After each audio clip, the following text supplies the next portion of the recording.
धन्यवाद रामा। मैं रामा के वक्तव्य के बाद एक छोटा सा बाबा साहब द्वारा लिखा गया एक उद्धरण पढ़ करके सीधे अभय कुमार दुबे जी को बुलाऊंगा।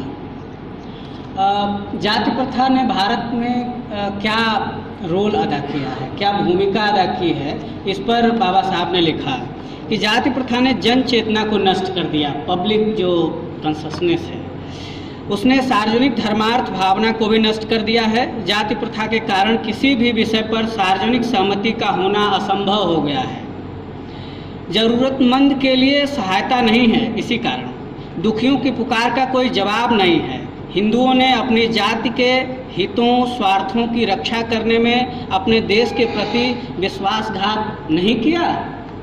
तो ये जो पूरा इस पर बात हो रही थी कि जो राष्ट्रवाद है वो राष्ट्रवाद दरअसल एनिलेशन ऑफ कास्ट से ही वह राष्ट्र एनिलेशन ऑफ कास्ट से ही रूप लेगा। जब तक जातियां नष्ट नहीं होंगी तब तक राष्ट्र अपना सच्चे मायने में, सही मायने में रूप नहीं ले सकता।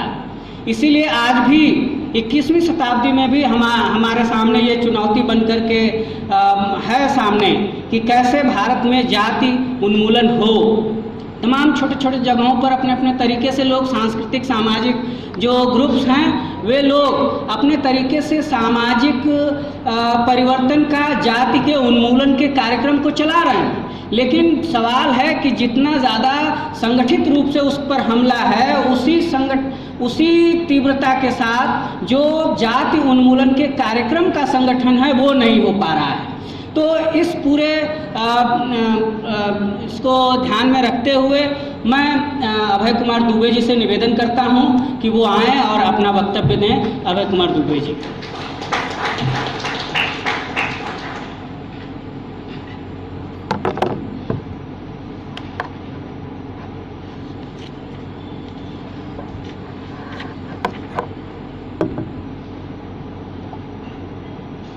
दोस्तों, जैसा कि अभी शुरुआत में ही इस कार्यक्रम के संचालक ने एक भूमिका में बताया था कि 5 लेखक संघों का मिलाजुला कार्यक्रम पहली बार हो रहा है और वास्तव में मैं भी ये देख के अभिभूत हूँ कि इसके अंदर जनवादी लेखक संघ, कम्युनिस्ट पार्टियों से जुड़े हुए संगठन, दलित लेखक संघ और साहित्य संवाद, ये संगठन एक साथ आए हैं एक ऐसे प्रश्न पर जो कि आज के ज़माने का बहुत ही महत्वपूर्ण प्रश्न है। इसके लिए मैं सभी लेखक संघों को बधाई देता हूं और मुझे बहुत अच्छा लग रहा है इस कार्यक्रम में भाग लेने में। लेकिन मेरी कुछ थोड़ी सी असुविधा भी है और वो उस असुविधा को आप आलोचना के रूप में न लें। इस जो कार्यक्रम का उन्वान है आज़ाद वतन आज़ाद ज़ुबान, मेरा मानना है कि अगर बाबा साहब होते अभी यहाँ पर हम लोगों के बीच में श्रोता के तौर पर या वक्ता के तौर पर मौजूद होते और अगर वो आज़ाद वतन और आज़ाद ज़ुबान इस लाइन को देखते तो वो ज़रूर सोचते कि इसके अंदर समानता कहाँ है। इसके अंदर ये मान लिया गया है कि आज़ादी, जैसे भी एक कविता भी पढ़ी गई थी कि आज़ादी की थाली में अगर परोसा जाएगा तो उसमें से समता का स्वाद अपने आप आएगा। मेरा मानना है, जो थोड़ी बहुत मुझे जानकारी है बाबा साहब के विचारों की, बाबा साहब ने सारी दुनिया में लोकतंत्रों का अध्ययन करने के बाद में उनकी आलोचना करते हुए कहा था कि जो डेमोक्रेसी है वो आज़ादी के प्रश्न को तो स्पर्श करती है, आज़ादी के सवाल, फ्रीडम के सवाल को, लिबर्टी के सवाल को तो स्पर्श करती है और उसको आगे बढ़ाती है, लेकिन लोकतंत्र अपने आप और स्वाभाविक तरीके से समानता के प्रश्न को न स्पर्श करता है न आगे बढ़ाता है। समानता के प्रश्न को लोकतंत्र में इंजेक्ट करना पड़ता है। जब तक हम समानता के सवाल को, आज़ादी का सवाल भी बहुत महत्वपूर्ण है, उससे इनकार नहीं किया जा सकता, क्योंकि बिना आज़ादी के समानता भी बेकार है। यहां सवाल यह है कि आज़ादी भी चाहिए और समानता भी चाहिए, तो हम अपने नारों को, अपनी विषय वस्तुओं को, उनका सूत्रीकरण इस प्रकार कैसे करें कि उनमें आज़ादी भी प्रमुखता के साथ रहे, वह भी रेखांकित होती रहे और उसके साथ साथ समानता का विचार भी रेखांकित होता रहे और उसके साथ साथ सामाजिक न्याय का विचार भी रेखांकित होता रहे। अगर हम इन तमाम चीज़ों को ध्यान में रखकर अपनी विषय वस्तुएं नहीं तय करेंगे तो मुझे लगता है कि जो लोग बाबा साहब का एप्रोप्रिएशन कर लेना चाहते हैं, जिनके खिलाफ यहाँ पर इतना वक्तव्य दिया जा रहा है, बड़ी खूबसूरती से दिया जा रहा है और सही तरीके से दिया जा रहा है, जो लोग बाबा साहब का अपनी राजनीतिक गोटी लाल करने के लिए बाबा साहब का विनियोग कर लेना चाहते हैं, उन्हें हड़प लेना चाहते हैं, वो लोग बड़ी आसानी के साथ कामयाब हो जाएंगे। जब मैं बाहर बैठा हुआ इस कार्यक्रम के शुरू होने का इंतजार कर रहा था तो वहाँ पर आयशा का एक पैम्फलेट बांटा जा रहा था, जो बहुत उम्दा पैम्फलेट है, बहुत अच्छा पैम्फलेट है। मैं उस इतने अच्छे पैम्फलेट लिखने के लिए भी बधाई देता हूँ आयशा के साथियों को। तो उसके अंदर एक उप शीर्षक था, एक सब हेडिंग था उसके अंदर, RSS and BJP can not appropriate Ambedkar. मित्रों, ये तो हम सब लोगों की बीच की मीटिंग है, तो हम लोगों को एक दूसरे को खुश करने वाली बातें नहीं करनी चाहिए, कुछ थोड़ी सी आत्मालोचना भी करना चाहिए। हम लोगों को यह भी देखना चाहिए कि हम बाबा साहब, वो लोग बाबा साहब को एप्रोप्रिएट न कर पाए, इसके लिए हम लोग कर क्या रहे हैं। जहां तक मैंने जवाहरलाल नेहरू विश्वविद्यालय, उससे पहले हैदराबाद केंद्रीय विश्वविद्यालय की घटनाओं को ध्यान से देखा है, मुझे लगता है कि हम सब लोग स्वतः स्फूर्ता के ऊपर निर्भर हैं, हम लोग स्पॉन्टेनिटी पर निर्भर हैं। हम लोगों के पास कोई भी मजबूत सूत्रीकरण, एक सुचिंतित सूत्रीकरण नहीं है। हमारे पास कोई ऐसी मजबूत सुचिंतित योजना नहीं है जिससे हम इन चीजों का विरोध कर पाएं और उन लोगों को रोक पाएं। और मैं इशारा कर रहा हूं दलित राजनीति की तरफ भी, जिसके आंतरिक संबंध दलित लेखक संघ से है। मैं इशारा कर रहा हूं जनवादी लेखक संघ, प्रगतिशील लेखक संघ और जन संस्कृति मंच की तरफ भी, जिसके सीधे संबंध वामपंथ, जो प्रतिष्ठान मूलक वामपंथ है, कम्युनिस्ट पार्टियां हैं, उनके साथ हैं। मैं नहीं समझ पाता हूं कि भारत की कम्युनिस्ट पार्टियों ने, चाहे वो CPI-ML हो, चाहे CPM हो, चाहे CPI हो, सामाजिक प्रश्न के ऊपर पुनर्विचार किया है। अगर किया हो, मैं गलती कर रहा हूं तो आप लोग जरूर बताएं। मैं जनता के बीच में दिए गए भाषणों और रेटरिक की बात नहीं कर रहा हूं। किसी भी कम्युनिस्ट पार्टी ने हिंदुस्तान की अपनी रणनीतिक लाइन और अपनी कार्यनीतिक लाइन और अपनी विचारधारा के मामले में उस सामाजिक प्रश्न पर पुनर्विचार नहीं किया है, जो कि बहुत मुद्दतों पहले ही परिभाषित किया जा चुका है उनके लिहाज से। और उस सामाजिक प्रश्न में दलितों की, जाति की, OBC की कोई जगह नहीं। व्यवहारिक राजनीति में है, लेकिन जो लाइन तय की जाती है कम्युनिस्ट पार्टियों की, उसमें उसके लिए कोई जगह नहीं है। इसीलिए हम लोग जब लेखक संघों की मीटिंग करते हैं तो कभी भी सही बात कहने से काफी परहेज करते हैं। जबकि दूसरी तरफ जो हमारे विरोधी हैं, जिनकी आलोचना में हम लोग हजारों शब्दों का इस्तेमाल कर रहे हैं, वो लोग क्या कर रहे हैं? आपने ताजा ऑर्गेनाइजर पढ़िए। ऑर्गेनाइजर भारतीय जनता पार्टी का मुखपत्र नहीं है। भारतीय जनता पार्टी का मुखपत्र तो कमल संदेश है। ऑर्गेनाइजर राष्ट्रीय स्वयंसेवक संघ का मुखपत्र है। आप ताजा ऑर्गेनाइजर पढ़िए। ऑर्गेनाइजर के अंदर उनका सूत्रीकरण साफ तौर पर निकल के आता है, जिस पर वो बड़े सुव्यवस्थित तरीके से काम कर रहे हैं। और वो सूत्रीकरण है कि वैदिक ज्ञान से लेकर आधुनिक संविधान तक, भारत के आधुनिक संविधान तक एक ही धारा है और हमें इस धारा की रक्षा करनी है। वो ऋषियों ने बनाया था वैदिक ज्ञान, और आधुनिक संविधान बाबा साहब अंबेडकर ने बनाया है। मुझे आश्चर्य नहीं होगा अगर कुछ दिनों बाद बाबा साहब अंबेडकर को विष्णु का 10वां अवतार घोषित कर दें, 10वां या 11वां घोषित कर दें। एक उन्होंने बुद्ध को भी किया था, हाँ 25वां मान लीजिए आप। और जब वो घोषित कर देंगे तो आपको सोचना पड़ेगा, जब कम्युनिस्ट पार्टी की कांग्रेस होती है और पीछे मार्क्स, लेनिन, स्टालिन और CPI-ML की कांग्रेस होती है, तो माओ से तुम की तस्वीर लगी होती है, तो उसके बगल में क्या हम बाबा साहब अंबेडकर की 5वीं तस्वीर या 4थी तस्वीर लगाना पसंद करेंगे? मुझे तस्वीरें लगाने में कोई दिलचस्पी नहीं है। मुझे बुत लगाने में भी, बुत खड़े करने में भी कोई दिलचस्पी नहीं है। मायावती ने बहुत सी तस्वीरें लगाई हैं, बहुत बुत खड़े किए हैं, और हम जानते हैं कि उन्होंने बाबा साहब के संदेश के साथ क्या किया। मैं तो मुहावरे के तौर पर यह बात आपके सामने रख रहा हूं।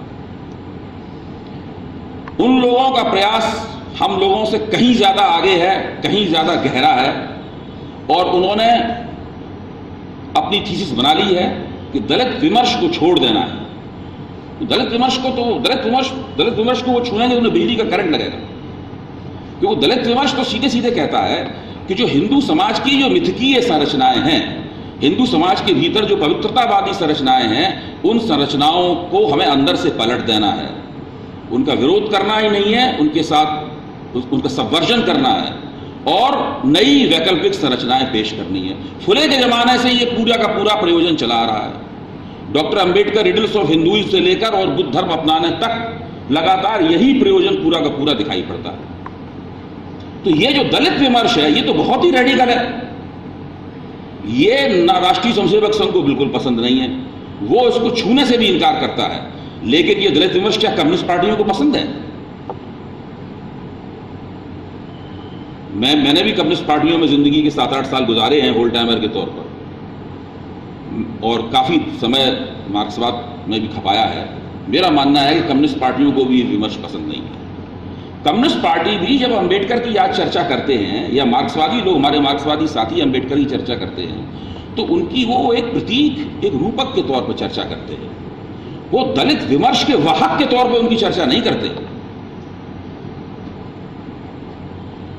मैं समझता हूं कि ये मामला काफी पेचीदा है और बहुत मुश्किल है कि आप उनको, अंबेडकर को पूरा का पूरा या कम से कम उसका एक हिस्सा हड़प जाने से रोक सकें।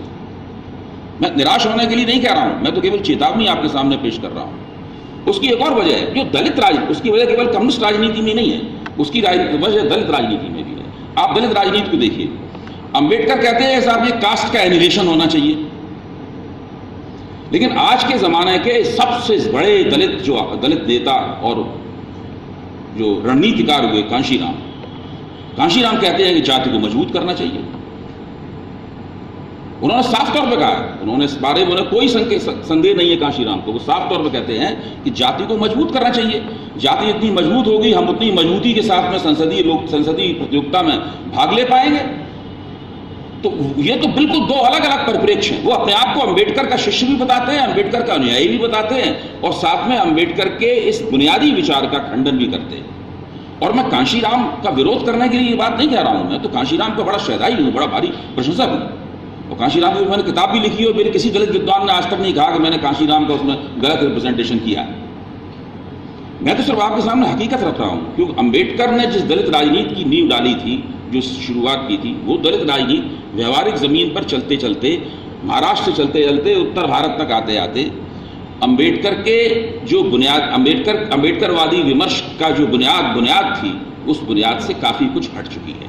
अब चूंकि उस दलित राजनीति को सफलता भी प्राप्त हो गई है, ये तो डेमोक्रेसी तो रिप्रेजेंटेशन का खेल है, ये तो नुमाइंदगी का खेल है। इस नुमाइंदगी खेल में उसको सत्ता का स्वाद लग चुका है दलित राजनीति को, और सत्ता में उसको हिस्सेदारी मिल चुकी है। इसलिए किसी को याद नहीं रह पाता है कि कांशीराम की बात अंबेडकर के कितने खिलाफ है।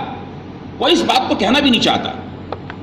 और आपके दलित लेखक संघों के कार्यक्रम चलते रहते हैं, दलित विमर्श चलता रहता है, रोहित वेमुला का मामला भी चल रहा है, और मायावती जी की अपनी राजनीति भी उत्तर प्रदेश में चल रही है, और मुझे लगता है बड़ी सफलतापूर्वक चल रही है। पूरी संभावना यह है कि उत्तर प्रदेश का अगला चुनाव जीत जाए। अगर इस वक्त सबसे ज्यादा चुनाव जीतने की किसी की संभावना उत्तर प्रदेश में है, पूर्ण बहुमत प्राप्त करने की, वो मायावती की है। बाकी सब बहुत पीछे हैं। भारतीय जनता पार्टी, अभी एक सर्वे हुआ था तो उसमें भारतीय जनता पार्टी की तो सीटें जो आ रही थी वो बीएसपी से 100 सीटें कम थी। तो मित्रों, मैं ये कह रहा हूं कि ये सब मामला बड़ा जटिल है।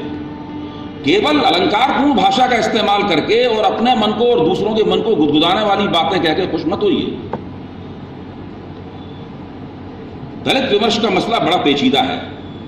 आप उसे किताबों में चला सकते हैं, मैं उस पर अकादमी आर्टिकल लिख सकता हूं, आप उस पर लेखक संघ के कार्यक्रम कर सकते हैं, लेकिन व्यवहारिक राजनीति में उसकी कितनी जगह है, वो कहां तक पहुंचेगा मामला, इसके ऊपर सोचिए कि उसकी राजनीति जो बनी है वो उसने दलित विमर्श को दरअसल अपने खिलाफ ही खड़ा कर लिया है। न कम्युनिस्ट पार्टियों को दलित विमर्श में दिलचस्पी है, न राष्ट्रीय स्वयंसेवक संघ और भारतीय जनता पार्टी को दलित विमर्श में दिलचस्पी है।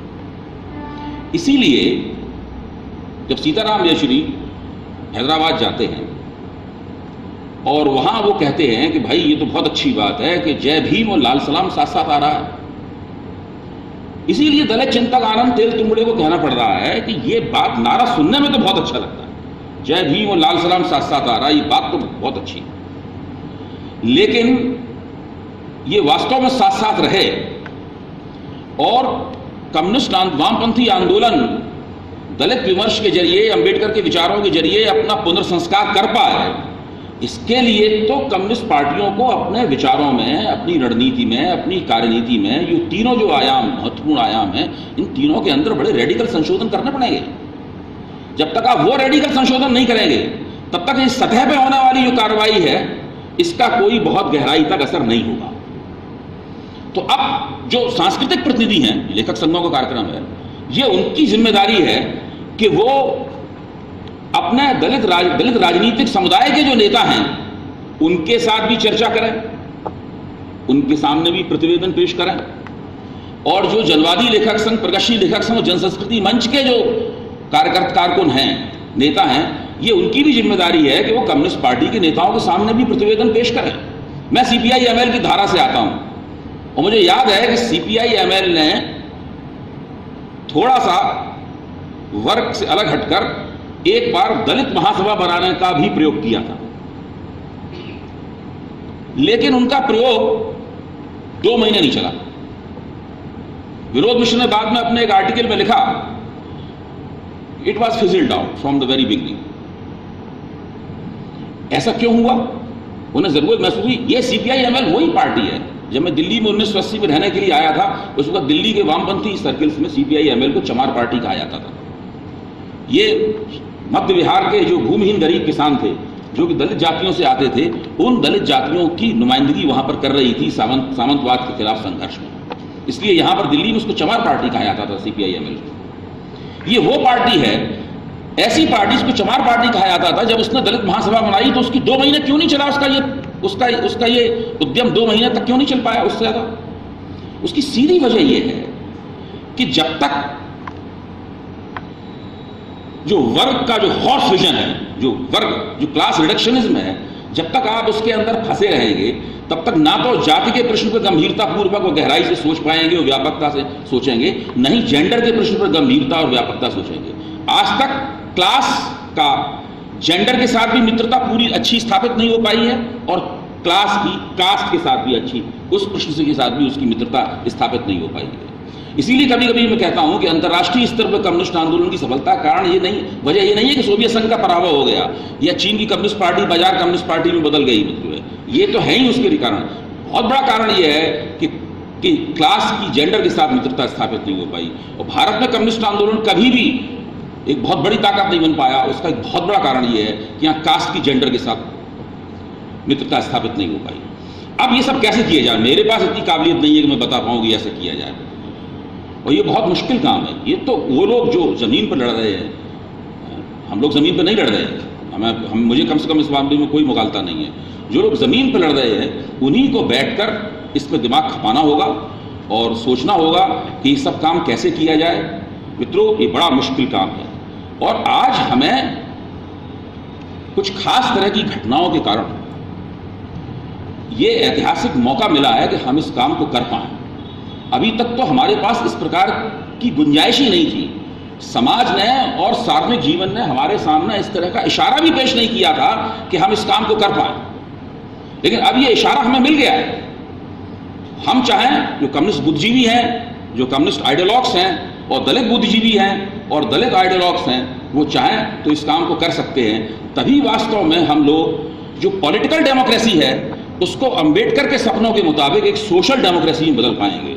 अंबेडकर का सपना हमेशा ये था कि राजनीतिक लोकतंत्र का इतना विकास किया जाए, कोई एक समाज जो जिस आपने अंबेडकर के आखिरी भाषण का जिक्र किया कि कल की तारीख में एक वोट और एक वोट के आधार पर सब लोग बराबर होंगे, लेकिन सामाजिक रूप से सब लोग बराबर नहीं होंगे।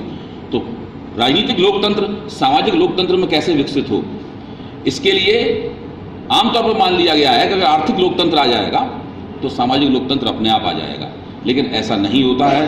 कम से कम संविधान हमें ये मानने से रोकता है कि हम ऐसा माने कि ऐसा अपने आप हो जाएगा। अगर आर्थिक लोकतंत्र आ जाएगा और राजनीतिक लोकतंत्र रहेगा तो सामाजिक लोकतंत्र अपना आ जाएगा। अगर ऐसा होता तो संविधान में आर्थिक आधार पर आरक्षण की व्यवस्था होती। संविधान में आर्थिक आधार पर आरक्षण की व्यवस्था नहीं है, उसमें सामाजिक और शैक्षिक आधार पर आरक्षण की व्यवस्था है। इसका एक संदेश है इस व्यवस्था, इस संदेश को हम लोग कैसे पढ़ें? उसका संदेश यही है कि जो सामाजिक विषमता है उसको हटाने के लिए, सामाजिक समता की तरफ जाने के लिए अलग से विशेष सुचिंतित खास तरह के प्रयास करने होंगे। वो केवल आज़ादी का नारा देने से या आर्थिक आज़ादी के नारा देने से अपने आप नहीं होगा। धन्यवाद।